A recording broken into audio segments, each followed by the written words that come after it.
തനു phone എടുക്ക്. ആര്യ ബാത്റൂമിൽ നിന്ന് വിളിച്ചു പറയുകയാണ്. ആര്യ, ചേച്ചിയാണ്. എടുക്കണ്ട, കട്ട് ചെയ്തേക്ക്. തല തുടച്ചുകൊണ്ട് ബാത്റൂമിൽ നിന്ന് ഇറങ്ങിക്കൊണ്ട് ആര്യ പറഞ്ഞു.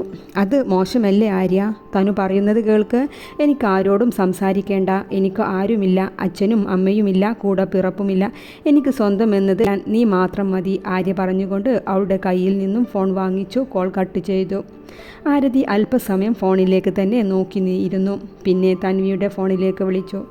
തനു ആര്യയെ ഒന്ന് നോക്കി ഫോണുമായി ബാൽക്കണിയിലേക്ക് നടന്നു. ഹലോ ചേച്ചി. തൻവി. ആര്യ എന്തിയെ? എൻ്റെ ഫോൺ എടുത്തില്ലല്ലോ. അത് ചേച്ചി.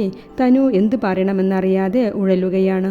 സാരല്ലേ തൻവി, അവൻക്ക് അത്രയും സങ്കടമായി കാണും. അതാകും ഫോൺ എടുക്കാൻ മടിച്ചത്. നിങ്ങൾ എവിടെയാണ്? നിൻ്റെ വീട്ടിലാണോ തൻവി? അല്ല ചേച്ചി, ഒരു ഫ്ലാറ്റ് റെഡി ആയിട്ടുണ്ട്. തൻവി, നീയും എന്നോട് പിണക്കത്തിലാണോ? അല്ല ചേച്ചി, അങ്ങനെ ഒന്നുമില്ല. അച്ഛൻ്റെ വിവരം എന്താ ചേച്ചി? അച്ഛൻ്റെ കാര്യം ഒന്നും പറയാതിരിക്കുന്നതാണ് നല്ലത്. നിങ്ങൾ വീട് വിട്ടു പോയ ശേഷം അച്ഛൻ വല്ലാത്ത അവസ്ഥയിലാണ്. ഇന്നലെ BP കൂടിയിട്ട് ഹോസ്പിറ്റലിൽ കൊണ്ടുപോയി. അയ്യോ, എന്നിട്ട് ചേച്ചി? മരുന്നുണ്ട് തൻവി, പേടിക്കാനൊന്നുമില്ല. ചേച്ചി, ആര്യ വരുന്നുണ്ട്, ഞാൻ പിന്നെ വിളിക്കാം. തനു ആര്യയെ കണ്ടതും ഫോൺ വേഗം കട്ട് ചെയ്തു. അച്ഛാ. ആരതി ചന്ദ്രനെ വിളിച്ചുകൊണ്ട് അയാളുടെ റൂമിലേക്ക് കയറി വന്നു. അച്ഛൻ മരുന്ന് കഴിച്ചോ? ആ മോളെ. അച്ഛൻ വിശ്വസിക്കുന്നുണ്ടോ ഏട്ടത്തിയുടെ പണം ആര്യ എടുത്തു എന്ന്? ഇല്ല മോളെ, അവൻക്ക് കുറച്ച് കളി കൂടുതലാണെങ്കിലും ഇത്രയും കാലത്തിന് ശേഷം ഈ തരത്തിലുള്ള ഒരു പ്രവൃത്തിയും അവൻ്റെ അടുത്തു നിന്നും ഉണ്ടായിട്ടില്ല മോളെ. പിന്നെ അന്ന് ഞാൻ എന്താ ചെയ്യുക? ഒരു ഭാഗത്ത് നിൻ്റെ ഏട്ടത്തി പോലീസിനെ വിളിക്കാനുള്ള പരാക്രമം, മറുഭാഗത്ത് ആര്യയുടെ മോഷണക്കേസിൽ പോലീസ് വീട്ടിൽ കയറിയാൽ പിന്നെ നമ്മൾ ജീവിച്ചിരുന്നിട്ട് കാര്യമുണ്ടോ? അപ്പോൾ ഞാൻ സ്വയം എൻ്റെ മോനെ കുരുതി കൊടുത്തതാ. എൻ്റെ കുഞ്ഞിന് സങ്കടമായി കാണും. നീ കണ്ടിരുന്നോ അവനെ? ഇല്ല അച്ഛാ, ഞാൻ ഫോൺ ചെയ്തിട്ട് അവൻ കട്ട് ചെയ്തു കളഞ്ഞു. തനിയെ വിളിച്ചിരുന്നു ഞാൻ. അവർ വാടകയ്ക്ക് വീടെടുത്തിട്ടുണ്ടെന്ന് പറഞ്ഞു. അയ്യോ, വാടകയ്ക്കോ? അതിനുള്ള പണം ആരുടെ കയ്യിൽ എവിടെ നിന്നുണ്ടാകാനാണ്? എൻ്റെ കുഞ്ഞുങ്ങൾ കഷ്ടപ്പെടുകയാകും ഈശ്വര. ചന്ദ്രൻ സങ്കടത്തോടെ പറയുകയാണ്. മോളെ, എൻ്റെ കയ്യിൽ 1,00,000 ഉണ്ട്. അത് നീ അവൻക്ക് എത്തിക്ക്. ഈ കാര്യം നീ ആരെയും അറിയിക്കല്ലേ. ഇല്ല അച്ഛാ, ഞാൻ കൊണ്ടുകൊടുക്കാം.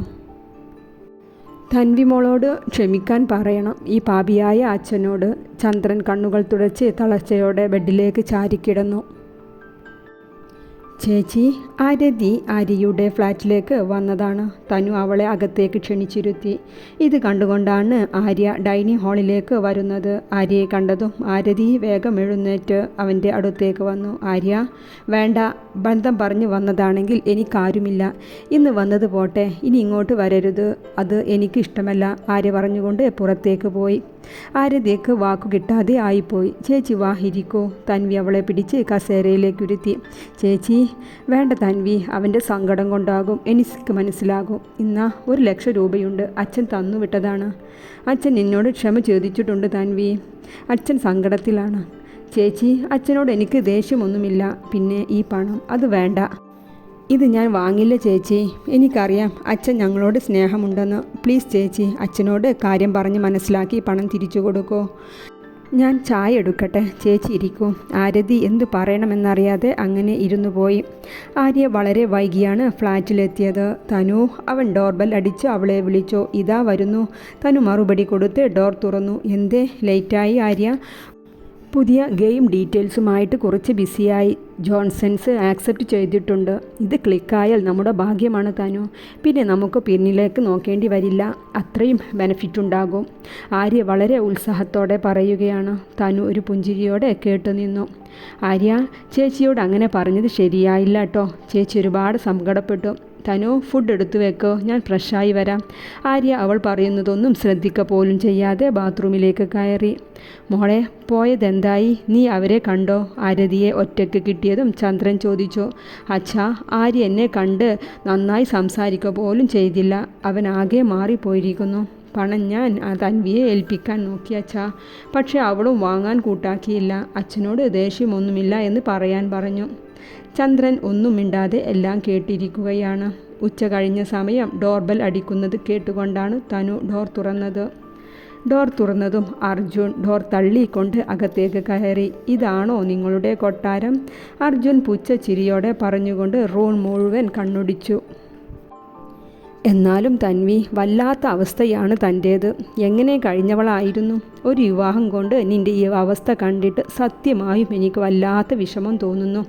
ഹേയ്, പുറത്തേക്ക് പോകും. തൻവി പുറത്തേക്ക് വിരൽ ചൂണ്ടിക്കൊണ്ട് പറഞ്ഞു. ഓ, ഇപ്പോഴും അഹങ്കാരത്തിനൊരു കുറവുമില്ലല്ലോ. ഹലോ ആര്യ, എന്തൊക്കെയുണ്ട്? വീട് വിട്ട് ഇറങ്ങി വന്നതല്ലേ? വിവരം തിരക്കാൻ വേണ്ടത് ഏട്ടനായ എൻ്റെ കടമയല്ലേ? അതുകൊണ്ട് വന്നതാണ്. ആര്യയെ കണ്ടതും അർജുൻ തൻവിയോടുള്ള സംസാരം നിർത്തി ആര്യക്കടുത്തേക്ക് ചെന്നുകൊണ്ട് പറഞ്ഞു. നിങ്ങളോട് ആര് പറഞ്ഞു എൻ്റെ വീട്ടിൽ കയറാൻ? ഇറങ്ങ്, എൻ്റെ വീട്ടിൽ നിന്ന് ഇറങ്ങാൻ ആര്യ ദേഷ്യത്തോടെ പറഞ്ഞു. ഞാൻ പോകാൻ തന്നെയാണ് വന്നത്. ആര് നിൽക്കുന്നു ഈ വീട്ടിൽ? അവൻ ചുറ്റും കണ്ണോടിച്ചുകൊണ്ട് പറഞ്ഞു. ഞാൻ കുറച്ച് ക്യാഷ് തരാമെന്ന് കരുതി വന്നതാണ്. എന്തായാലും എൻ്റെ ഒരേ ഒരു അനിയനല്ലേ? അർജുൻ നോട്ട് കെട്ട് നീട്ടിക്കൊണ്ട് പറഞ്ഞു. ആർക്ക് വേണം നിങ്ങളുടെ സഹായം? എൻ്റെ വീട്ടിൽ നിന്ന് ഇറങ്ങാൻ നോക്കൂ. എന്താ നിൻ്റെ അഹങ്കാരം? എൻ്റെ ഭാര്യയുടെ പണം മോഷ്ടിച്ചതും പോരാ. ഹേയ്, നിങ്ങൾക്ക് നല്ലതുപോലെ അറിയാം ഈ മോഷണ കഥയുടെ പിന്നിലെ തിരക്കഥ. എന്നിട്ടും ഈ അഭിനയമുണ്ടല്ലോ, അത് നിങ്ങൾക്കും നിങ്ങളുടെ ഭാര്യയ്ക്കും മാത്രമേ സാധിക്കൂ. നിങ്ങളുടെ യഥാർത്ഥ സ്വഭാവം എനിക്ക് അന്നേ മനസ്സിലായതാണ്. തനുവിനെ ഒഴിവാക്കി പണക്കാരിയായ അശ്വിനിയെ വിവാഹം കഴിച്ച അന്ന്. ആര്യ ശ്രദ്ധിച്ച് സംസാരിക്ക്. നിങ്ങൾ എന്തു ചെയ്യും? പണം കണ്ടാൽ നിങ്ങൾക്ക് കണ്ണു കാണില്ല. നിങ്ങളുമായി അധികം സംസാരിക്കാൻ എനിക്ക് താല്പര്യമില്ല. ഇറങ്ങിപ്പോക്കാനാണ് പറയുന്നത്. ഇന്നാ ഇത് നിനക്കുള്ള എൻ്റെ ഭിക്ഷയാണെന്ന് കരുതിക്കോ. അർജുൻ നോട്ടുകെട്ട് ആര്യയുടെ മുഖത്തേക്ക് എറിഞ്ഞു കൊടുത്ത് പുറത്തേക്ക് ഇറങ്ങി. ആര്യ ആ നോട്ടുകെട്ടുകൾ വേഗമെടുത്ത് അർജുൻ്റെ പുറത്തേക്ക് എറിഞ്ഞു കൊടുത്തു. വാതിൽ കൊട്ടിയടച്ചു. അർജുൻ ഒന്ന് ഞെട്ടി അടഞ്ഞ വാതിലിലേക്ക് നോക്കി നിന്നു. പിന്നെ നിലത്ത് കിടക്കുന്ന പണമെടുത്ത് സ്റ്റെപ്പ് ഇറങ്ങിപ്പോയി. തനു, ഇനി അയാൾ വന്നാൽ അപ്പോഴേ ആട്ടിയിറക്കി വിട്. അതിന് ഞാൻ നിനക്ക് അനുവാദം തന്നിരിക്കുന്നു. അയാൾക്ക് എന്നോടുള്ള ബന്ധമൊന്നും നീ ചിന്തിക്കേ വേണ്ട. അല്ലേ, എന്തു മനുഷ്യനാണത്? ആര്യ പുച്ഛത്തോടെ പറഞ്ഞ് റൂമിലേക്ക് പോയി. അർജുൻ, നീ എപ്പോൾ വന്നു? അർജുൻ ആര്യയുടെ വീട്ടിൽ പോയി നേരെ വന്നത് വീട്ടിലേക്കാണ്. ആര്യയുടെ പെരുമാറ്റം അവന് ഇഷ്ടപ്പെട്ടിട്ടില്ല. അതിൻ്റെ കലിയുണ്ട് അവനിൽ. സാവിത്രിയുടെ ശബ്ദം കേട്ടതും അർജുൻ സോഫയിൽ നിവർന്നിരുന്നു. കുറച്ചു നേരമായി അമ്മ, ഞാൻ ആര്യയുടെ അവിടെ പോയിരുന്നു. തന്നെയോ? എന്നിട്ട് അവനെ കണ്ടോ നീ? ആര്യയുടെ വിവരം അറിയാനുള്ള ആകാംക്ഷയോടെ അവർ ചോദിച്ചു. അവൻ പണമില്ലാത്ത കഷ്ടപ്പെടുകയാണല്ലോ എന്നോർത്ത് ഞാൻ കുറച്ച് സഹായിക്കാൻ പോയതായിരുന്നു. അമ്മക്കറിയോ, ഞാൻ കൊടുത്ത പണം അവൻ എൻ്റെ മുഖത്തേക്ക് വലിച്ചെറിഞ്ഞു കളഞ്ഞു. അവൻ പണം എറിയേ?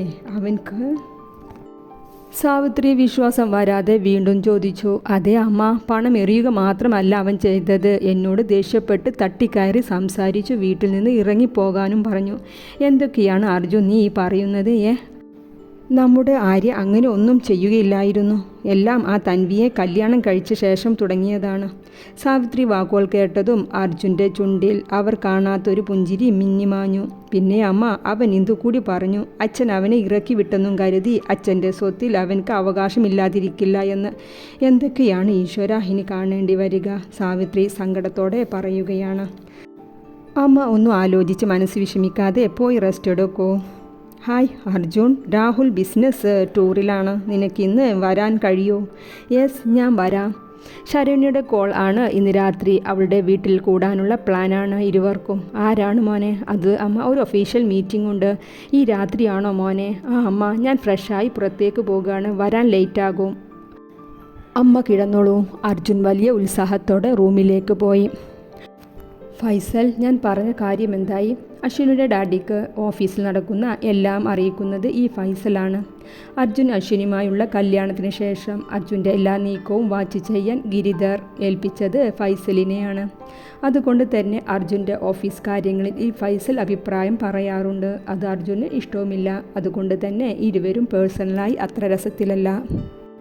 സർ, എനിക്ക് ചില കാര്യങ്ങളിൽ അർജുൻ സാറിന് സംശയമുണ്ട്. പക്ഷേ കറക്റ്റ് പ്രൂഫില്ല.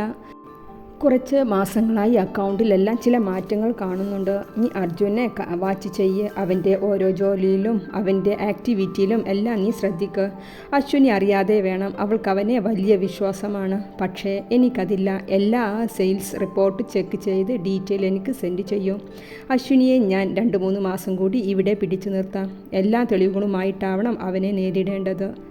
ഫൈസൽ, ഞാൻ പറയുന്നത് മനസ്സിലാവുന്നുണ്ടല്ലോ? യെസ് സാർ, ഞാൻ എല്ലാം റെഡിയാക്കി വെക്കാം sir. Okay Faisal. Giridhar phone cut ചെയ്തു. ഫൈസലിൻ്റെ ചുണ്ടിൽ ഒരു ഗൂഢമായ ചിരി ഉണ്ടായിരുന്നു.